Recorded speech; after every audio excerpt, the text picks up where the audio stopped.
Welcome my dear rockets. आज हम आपके लिए लेकर आए हैं एक बहुत ही दिलचस्प तमिल मूवी जिसका नाम है यातिसाई। ये कहानी है 7th सेंचुरी और 8th सेंचुरी के बीच के वक्त की, जब दक्षिण भारत में 3 बड़े वंश यानी चेर, चोल और पांडे के बीच युद्ध छिड़ते रहते थे। ये युद्ध पीढ़ी दर पीढ़ी चलते रहे। ऐसे में एक छोटे लेकिन ताकतवर कबीले का एक वीर, जिसके लोगों को राज्य से निकालकर बाहर कर दिया गया और उन्हें खाना बदोश जिंदगी गुजारनी पड़ी, वो अपने कबीले के लेकर राज्य स्थापित करना चाहता है और खुद उस राज्य को बनाना चाहता है। ताकतवर राजाओं के बीच जब एक आम कबीले का वीर इतना महत्वाकांक्षी होता है तो इतिहास क्या मोड़ लेती है, उस वीर का क्या होता है, यही दोस्तों इस मूवी की कहानी है। ये मूवी इसलिए दिलचस्प है क्योंकि इसमें युद्ध तो होते हैं, लेकिन युद्ध पर आधारित दूसरी मूवीज की तरह इसमें बनावटी वेशभूषा या लोग नहीं दिखाए गए हैं, बल्कि उस समय राजा और आम लोग कैसे होते थे, कैसे सोचते थे, उसका पूरा अन्वेषण करके ये मूवी बनाई गई है। इसलिए ये बहुत ही रियल और रॉ लगेगी और यही इस मूवी की दिलचस्पी है दोस्तों।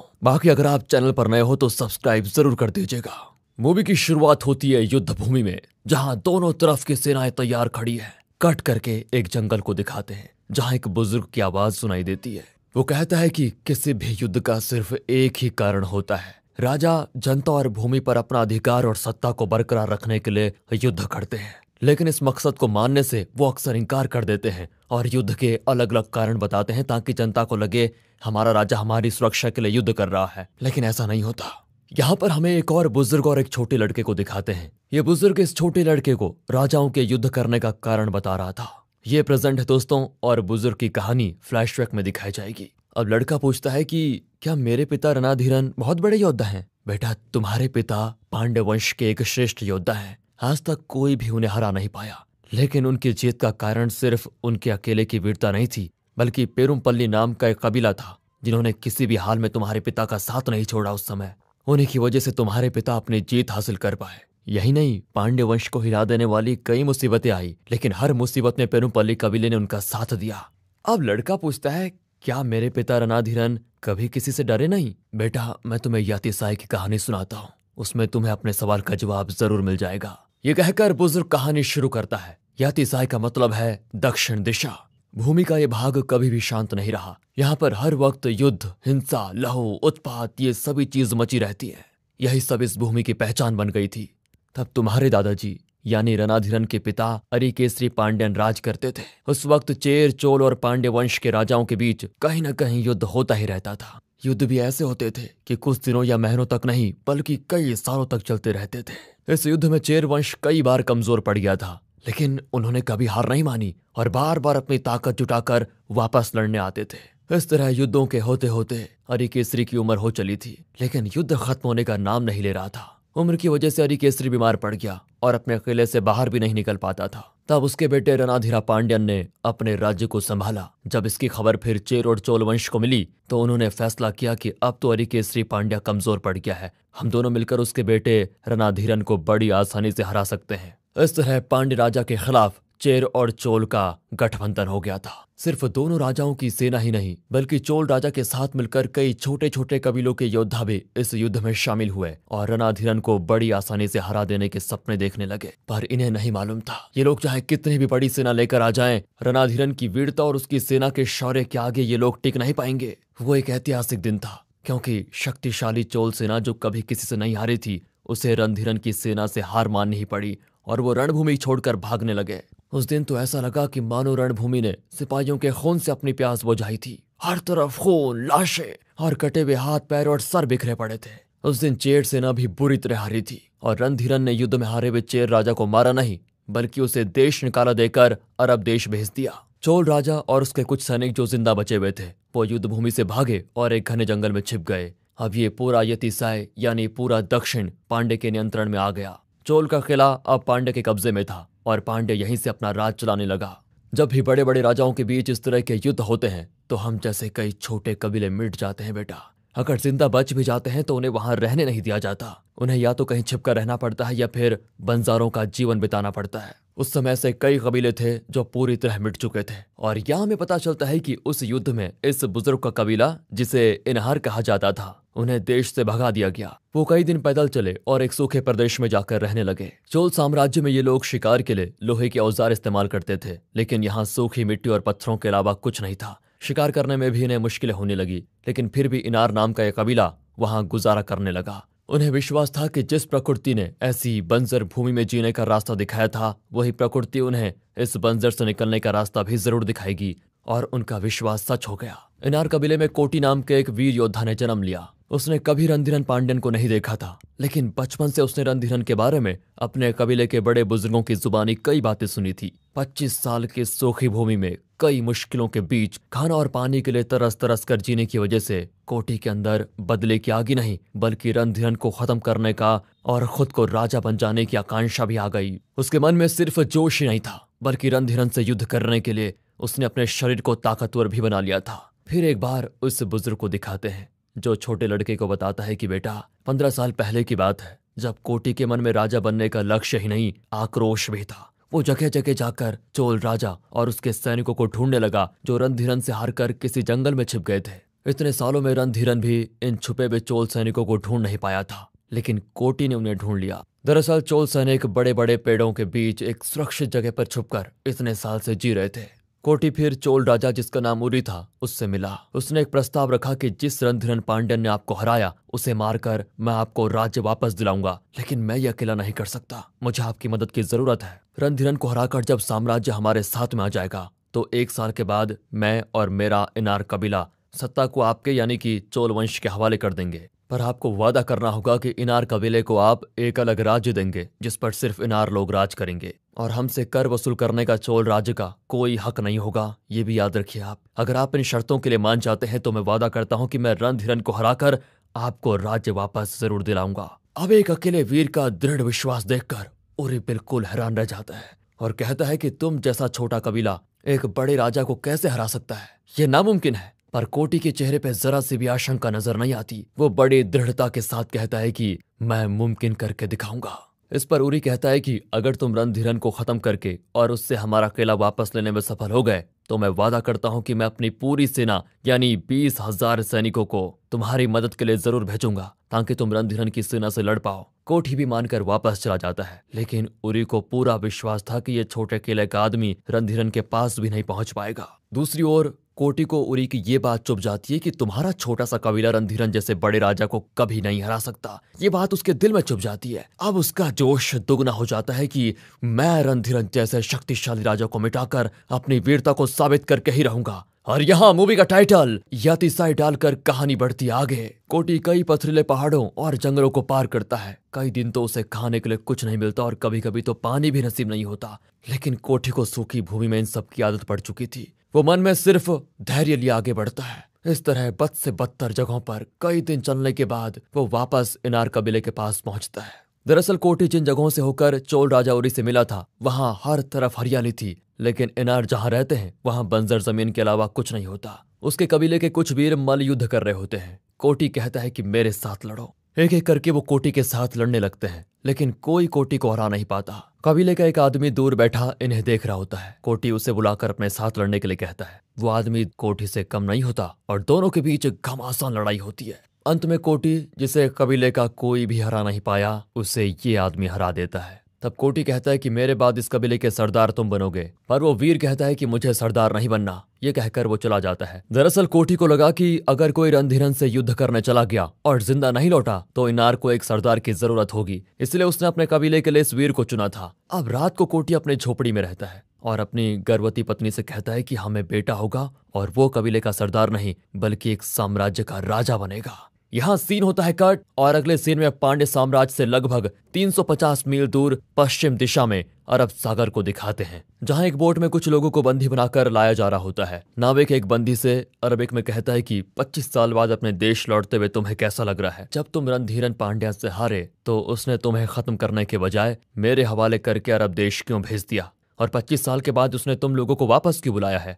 यहाँ में पता चलता है कि इस बोट में चेर राजा और सैनिक हैं, जिन्होंने चोल सेना के साथ मिलकर रणधीरन से लड़ाई की थी और उस समय बुरी तरह हार गए थे। अगले सीन में पांड्य राज्य के कुरुबेर नाम की एक जगह को दिखाते हैं, जहां 2 देवराधियार यानी देवदासियों को दिखाते हैं। देवदासियां उस समय कला और संस्कृति को बरकरार रखने में अहम भूमिका निभाती थी। वो गीत नृत्य जैसी चीजों में काफी माहिर थी और मंदिरों में और राज दरबार में अपने गायन और नृत्य को प्रदर्शन करती थी। ये दोनों देवदासियां अपना अभ्यास कर रही होती हैं, लेकिन तब वहां चोल राज्य के एक सलाहकार की बुरी नजर इन पर पड़ती है। वो पूछता है, मैं किसी भी तरह इस खूबसूरत लड़की को हासिल करना चाहता हूँ, लेकिन उसका साथी बताता है कि पांड्य साम्राज्य में औरतों की इज्जत होती है, यहाँ तुम्हारी इच्छा कभी पूरी नहीं होगी। इतना ही नहीं, इन लड़कियों की रक्षक एक औरत है और वो इन्हें अपनी बेटी मानती है, इसीलिए तुम ये ख्याल मन से निकाल लो तो अच्छा होगा। ये कहकर वो उस आदमी को वापस चोल राज्य लेकर जाता है। अब जो देवदासी नृत्य कर रही थी वो अपनी सहेली से कहती है कि एक आदमी मुझ पर बुरी नजर डाल रहा था। उसकी सहेली कहती है कि अगर तुम्हें वो अच्छा लगा तो मैं तुम्हें उससे मिलवा सकती हूँ। इस पर देवदासी कहती, नहीं, वो मेरा कृष्णा नहीं है, मुझे लेने मेरे भगवान कृष्ण जरूर आएंगे और मुझे कृष्णा के अलावा और किसी के साथ नहीं रहना।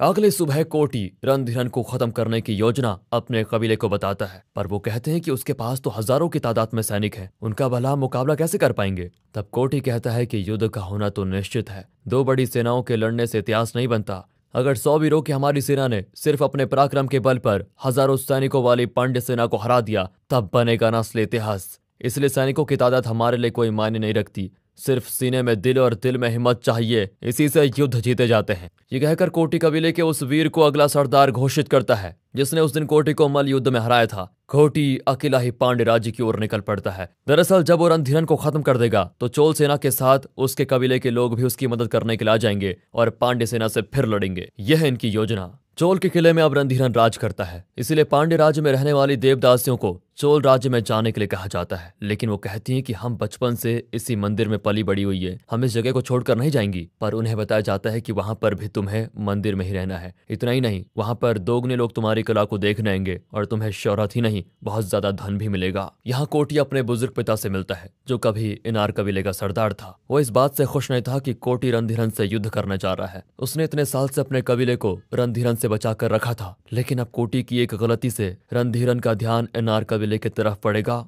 और उन पर खतरा हो सकता है। कोटी फिर उन्हें समझाता है कि देखो, अपने कबीले की सुरक्षा के लिए हमें यहाँ छुप कर रहना होगा, लेकिन क्या आप चाहते हैं कि हम पीढ़ी दर पीढ़ी इस तरह सूखी बंजर जमीन पर पड़े रहें और ऐसे अपना समय बिताएं? अगर हमें खुशहाल जिंदगी, अपनी अगली पीढ़ी के लिए एक सुखी जीवन चाहिए तो हमें युद्ध करना ही पड़ेगा। मेरे लिए ना सही, कम से कम मेरे होने वाले बेटे के लिए तो आप युद्ध की अनुमति दे दीजिए। कोटी के पिता ना चाहते हुए भी युद्ध करने के लिए मान जाते हैं। दूसरी ओर देवदासियों को उनकी मर्जी के खिलाफ चोल राज्य भेजा जाता है। तब फ्लैशबैक में दिखाया जाता है कि ये लड़की देवदासी कैसे बनी। जब वो छोटी थी तो उस वक्त पांड्य राज की राजकुमारी बहुत बीमार पड़ गई थी। तब देश के एक मंत्री के कहने पर यह ऐलान किया गया कि राजकुमारी तभी ठीक होगी जब राज्य के कुछ लोग अपनी बेटियों को मंदिर को अर्पित करेंगे और उनकी बेटियां उम्र भर मंदिर और भगवान की सेवा करेंगी। बदले में उस परिवार को सोने के 100 सिक्के दिए जाएंगे। उस समय इस लड़की के पिता ने सोने के सिक्कों की खातिर इसे मंदिर को अर्पित कर दिया था। तब से ये मंदिर में पली बड़ी है और अब वो अपना देश छोड़कर चोल राज्य जा रही है, इसलिए वो मना कर रही थी। दूसरी ओर कोटी अपने लोगों को लेकर एक पुजारी के पास जाता है, क्योंकि युद्ध से पहले वो बलि चढ़ाते हैं। पूरा इनार कबीला वहां पर जमा हो जाता है और वो युद्ध में अपनी जीत के लिए पूजा करके एक भैंस की बलि चढ़ाते हैं। रात भर युद्ध की देवी कोटराबाई की पूजा करने के बाद वो अपने कबीले के आदमी को ले आते हैं। वो आदमी बलि चढ़ाए हुए भैंस का मांस खाता है और तब उसकी भी बलि चढ़ाई जाती है।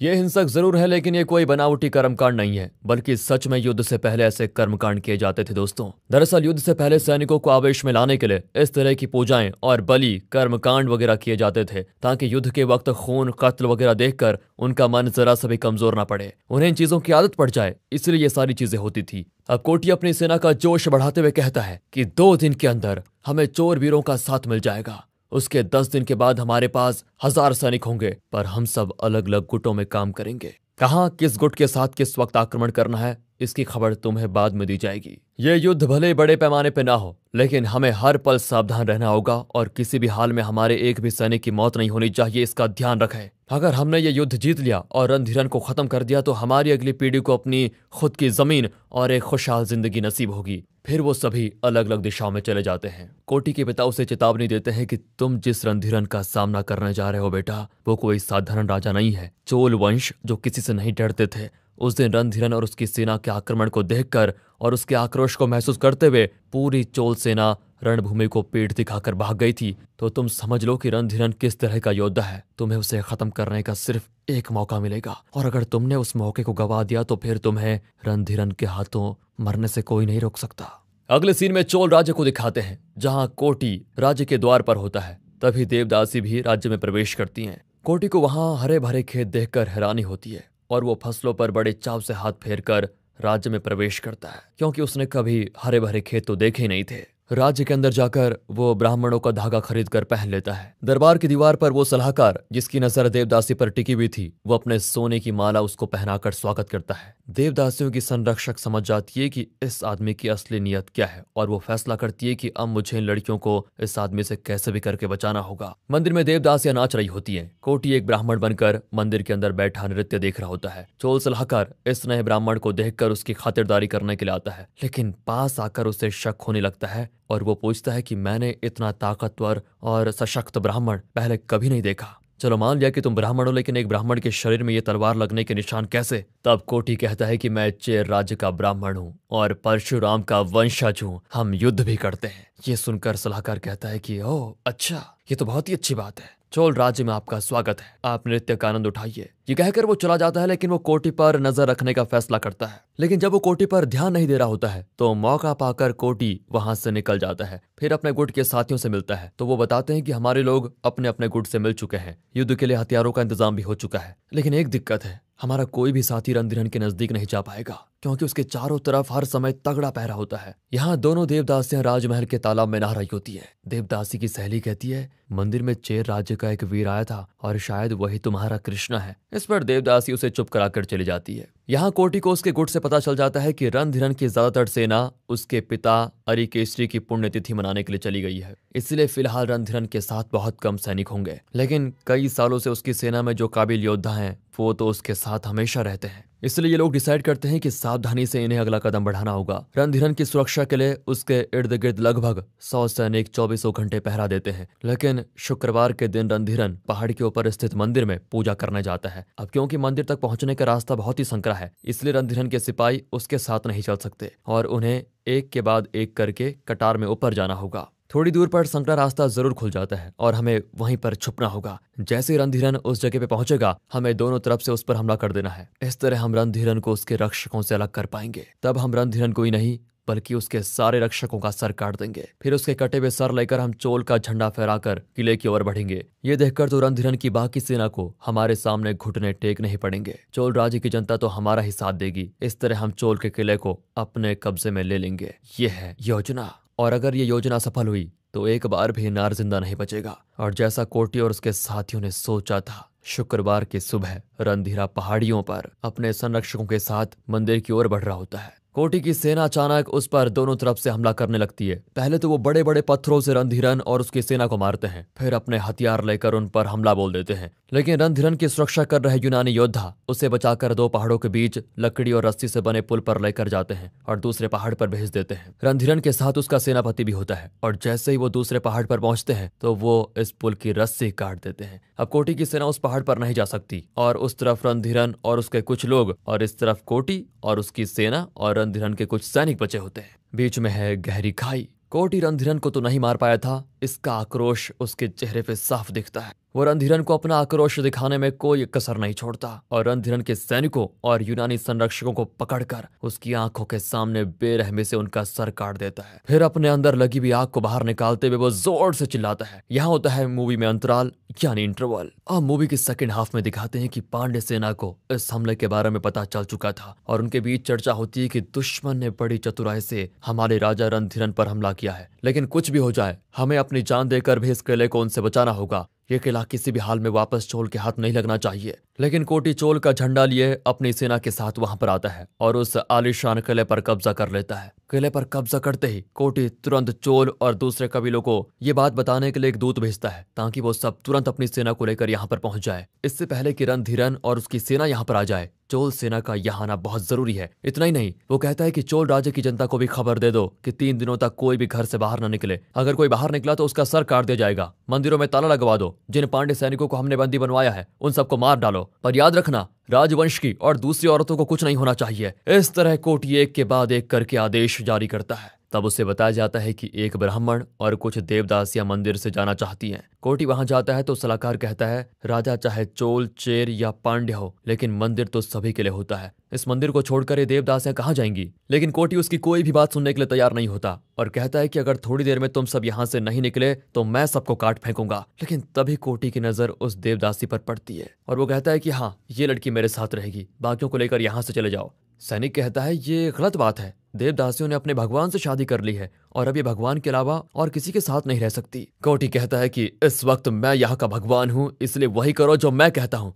इस पर वो कहता है कि वक्त बदलेगा और तुम अपने किए के लिए बहुत पछताओगे। दूसरी ओर रणधीरन अपने मरे हुए सैनिकों और संरक्षकों को एक जगह दफनाने लग जाता है। उसे पता चल जाता है कि इनार सेना में सिर्फ 1000 के आसपास ही सैनिक हैं, लेकिन वो अलग अलग जगहों पर हैं और वक्त आने पर वो कहीं से भी हमला कर सकते हैं। तब रणधीरन कसम खाता है कि सिर्फ 1 महीने के अंदर मैं इस इनार के हर सदस्य को खत्म कर दूंगा। वहां देवदासी की इच्छा के विरुद्ध कोटी जबरदस्ती उसके साथ संभोग करता है। अगले सीन में रणधीरन पेरुमपल्ली नाम के कबीले के सरदार से मिलता है और कोटी की सेना के साथ युद्ध करने के लिए उससे मदद मांगता है, पर वो एक शर्त रखती है कि रणधीरन को उनके कबीले की एक लड़की से शादी करके उसके साथ संभोग करना होगा। हम चाहते हैं कि हमारे कबीले की औरत अपने कोख से पांड्य वंश के बच्चे को जन्म दे, बदले में हम आपको अपनी तरफ से 30 हाथी, 700 घोड़े और 5000 वीर योद्धा देंगे। इतना ही नहीं, मैं अपने विश्व सैन्य कबीलों में से 9 कबीलों की सेना भी भिजवा दूंगी जो आपके लिए कोटी और चोल सेना से लड़ेंगे। रणधीरन को और क्या चाहिए था, वो तुरंत मान जाता है। यहाँ राजमहल में बैठा कोटी सोच में पड़ जाता है कि उसने चोल राजा उरी को खबर देने के लिए जो आदमी भेजा था वो अभी तक क्यों नहीं लौटा और चोल सेना यहाँ कब तक आ पाएगी। ये सारी चीजें उसको टेंशन दे रही होती है। उसका साथी कहता है कि अब तक तो रणधीरन ने पेरुमपल्ली से बात कर ली होगी और वो जल्द ही एक बड़ी सेना के साथ यहाँ पर प्रहार करेगा, हमें तुरंत कुछ करना होगा। लेकिन कोटी कहता है कि परेशान मत हो, हम 2 दिन और इंतजार करके देखते हैं। वहां रणधीरन पेरुमपल्ली की एक लड़की से शादी कर लेता है। सुहाग रात को रणधीरन उसे साफ बता देता है कि यह शादी और संभोग सिर्फ एक राजनीतिक खेल का हिस्सा है। इस खेल में तुम महक एक मोहरा हो, इसलिए मुझे माफ कर देना, लेकिन एक बात याद रखना, मुझसे प्यार की उम्मीद मत करना। यहाँ में साफ पता चलता है कि रणधीरन में वो हिम्मत तो थी कि वो अपने असली मकसद को मनाने के लिए तैयार था और वो इस लड़की को धोखे में नहीं रखना चाहता था। अगर दोस्तों रणधीरन का कैरेक्टर अच्छा लगा हो तो लाइक कर दीजिए। किले में कोटी बार बार देवदासी के करीब आने की कोशिश करता रहता है। वो दुखी होती है कि मेरा कृष्णा कब आएगा, पर कोटी कहता है कि मुझे नहीं लगता भगवान कृष्ण आएंगे, लेकिन हाँ, कुछ दिनों में चोल जरूर आएंगे और हमेशा मेरे साथ ही रहोगी तुम। फिर 2 दिन के बाद जब चोल सेना नहीं आती तो कोटी के एक और साथी उरी को खबर देने के लिए निकलती है। तब जंगल के अंदर पांड्य सैनिक उस पर हमला कर देते हैं और वो चोल के लिए जो खबर लेकर जा रही थी उसे वो निकाल लेते हैं। अब रणधीरन अपनी बड़ी सेना लेकर राज्य के पास एक शिविर बना लेता है। हर दिशा में उसके वीर पहरा देने लगते हैं कि कोटी का एक भी दूत चोल राजा उरी तक ना पहुंच पाए। अब किले के अंदर फंसे हुए नार कबीले के लोग कोटी को दोष देते हैं। वो जान चुके थे कि अब चोल सेना उसकी मदद के लिए नहीं आएगी। उस बंजर जमीन में हम खाना पानी को तो तरस रहे थे, लेकिन जिंदा तो थे। लेकिन कोटी की बात सुनकर अब हम सब मरने वाले हैं। इस तरह हिम्मत हारने वाले अपने ही साथियों को कोटी खत्म कर देता है। इस वजह से कबीले के लोगों के बीच तकरार होने लग जाती है। दूसरी ओर अपने कबीले के दूसरे लोगों को यहाँ लाने के लिए कोटी ने जो दूत भेजा था वो भी अभी तक नहीं लौटा। कोटी को अब शक होने लगता है कि बाहर तो रणधीरन की कोई चाल पक्का चल रही है। दूसरी ओर रणधीरन की सेना वही युक्ति अपनाती है जिसे कोटी और उसके साथियों ने अपनाया था, यानी उस संकरे रास्ते में नार सेना को खत्म करना। और जैसा उन लोगों ने सोचा था, कोटी का वो दूत अपने कबीले के लोगों को लेकर चोल के किले की ओर बढ़ रहा था। मौका देखकर रणधीरन के लोग उन्हें उस रास्ते पर रोक देते हैं। इनार कबीले के आम लोग नहीं जानते और रणधीरन की सेना उन्हें बड़ी आसानी से मार डालती है। यहाँ रणधीरन पेरुमपल्ली कबीले के एक लड़के को अपना चाकू देता है क्योंकि उसे इस बच्चे में वीर नजर आता है। यहाँ किले में कोठी दुविधा में पड़ चुका था क्योंकि ना तो चोल राजा उरी और उसकी 20,000 सैनिक उसकी मदद करने के लिए आए और ना ही उसके कबीले वाले। अब तक उसे अंदाजा हो गया था कि उसके दूतों को रणधीरन ने मार डाला, जिसकी वजह से उरी और कबीले वालों को कोठी की खबर ही नहीं मिलती। अब किले में बहुत कम इनार बचे थे। बाहर रणधीरन को भी अंदाजा हो गया था कि किले के अंदर इनार वीरों की संख्या ना के बराबर है। अब और कोई रास्ता न पाकर कोटी चोल के सलाहकार को रणधीरन के पास दूत के तौर पर भेजता है। रणधीरन जो कि एक वीर है, वो एक छोटी सेना के साथ लड़ना नहीं चाहता और अपना जवाब भेजता है कि मेरी और तुम्हारी लड़ाई ने सैनिक और आम लोग क्यों मरे, इसलिए तुम मेरे साथ अकेले युद्ध करो और जो जीतेगा किला और राज्य उसका हो जाएगा। रात को दोनों पक्ष अपनी अपनी पूजा और बलि चढ़ाने का कर्मकांड करते हैं। सुबह की पहली किरण के साथ कोटी और रणधीरन के बीच मल्लयुद्ध शुरू हो जाता है। दोनों ही एक दूसरे से कम नहीं होते और अपनी ताकत और वीरता का प्रदर्शन करते हैं, लेकिन आखिर में रणधीरन कोटी को मार डालता है। और यहाँ में फ्लैशबैक में दिखाते हैं कि इस मल्लयुद्ध में भाग लेने से पहले कोटी ने अपने पिता से वचन ले लिया था कि अगर युद्ध में मेरी जान चली गई तो इन्नार कबीले को बचाना आपकी जिम्मेदारी होगी। वहां रणधीरन अपनी सेना से कहता है कि इन्नार कबीले का एक भी इंसान जिंदा नहीं बचना चाहिए, सबको मार डालो। एक और कोटी की पत्नी को प्रसव वेदना होने लग जाती है, तो दूसरी ओर दिखाते हैं कि कोटी के पिता इन्नार कबीले के उस आदमी को सरदार बनाते हैं जिसने मल्लयुद्ध में कोटी को हराया था। जब देवदासी को कोटी की मौत का पता चलता है तो वो बहुत दुखी होती है, क्योंकि उसे लगभग यकीन हो गया था कि कोटी जैसा श्रेष्ठ वीर ही उसका कृष्णा हो सकता है। उसने कोटी को अपना कृष्णा मान लिया था, लेकिन अब वो मर चुका है। दुख के मारे वो तालाब में डूबकर अपनी जान दे देती है। और अब प्रेजेंट में दिखाते हैं वो बुजुर्ग यानी कोटी का पिता रणधीरन के बेटे को यहाँ तक की कहानी सुना रहा था। अब लड़का पूछता है कि आपने अब तक मेरे सवाल का जवाब क्यों नहीं दिया? क्या रणधीरन पांड्यन कभी किसी से डरा था या फिर नहीं? तो कोटी का पिता बताता है कि बेटा, रणधीरन ही नहीं बल्कि सभी राजाओं को सिर्फ एक बात से डर लगता था कि कहीं मेरी सत्ता और मेरे हाथ में जो राज्य का अधिकार है वो हाथ से न निकल जाए, क्योंकि हर राजा जानता है कि राजा की पदवी और राज्य स्थिर नहीं है। वो जानते हैं कि एक राज्य हाथ से निकल जाए तो वो दूसरा हासिल कर सकते हैं, लेकिन अपना अधिकार किसी भी हाल में खो ना जाए, इस बात का उन्हें हमेशा डर रहता है। और इसी अधिकार को बरकरार रखने के लिए हर राजा युद्ध करता है। तब लड़का पूछता है वो सब तो ठीक है, लेकिन उस देवदासी ने खुद की जान क्यों ली? इस पर बुजुर्ग हंसकर कहता है कि बेटा, सवाल तो तुम खूब करते हो, लेकिन ये कोई एक दिन में खत्म होने वाली कहानी तो है नहीं। देवदासियों का क्या हुआ, रणधीरन पांड्यन का क्या हुआ, और तुम जो रणधीरन के बेटे हो, तुम हमारे इन्नार कबीले में कैसे आए? ये सब तो एक बहुत लंबी कहानी है। उस कहानी की शुरुआत कोटी की मृत्यु से होती है। रणधीरन से युद्ध में हारे हुए चेर सैनिक अरब देश से वापस लौट रहे थे। चोल राजा उरी और उसकी सेना जहां छुपे हुए थे, वहां कोई दूत आया और उसने उन्हें एक संदेश दिया, और रणधीरन पांड्यन एक बार फिर चोल राज्य के किले में शान से बैठकर राज करने लगा। लेकिन इसके बाद इन्नार कबीले का क्या हुआ? उन देवदासियों के साथ क्या हुआ? चेर वंश के लोगों ने अरब देश से लौटकर क्या किया? क्या चोल राजा उरी ने फिर रणधीरन से युद्ध करके अपना राज्य वापस लिया? और क्या रणधीरन कभी किसी से डरा था? इन सवालों के जवाब मिलेंगे यतिसाई 2 में। और इसी संदेश के साथ यतिसाई नाम की मूवी यहाँ पर खत्म होती है दोस्तों। बाकी अगर आपको स्टोरी अच्छी लगी हो, एक्सप्लेनेशन अच्छा लगा हो, तो हमारे दूसरे चैनल मूवीज वेदर को भी जरूर सब्सक्राइब कर दीजिएगा। और अगर वीडियो अच्छी लगी हो ये वाली, इसे लाइक जरूर कीजिए। मिलते हैं अगली वीडियो में, तब तक के लिए गुड बाय, ख्याल रखिए अपना, and finally thanks for watching.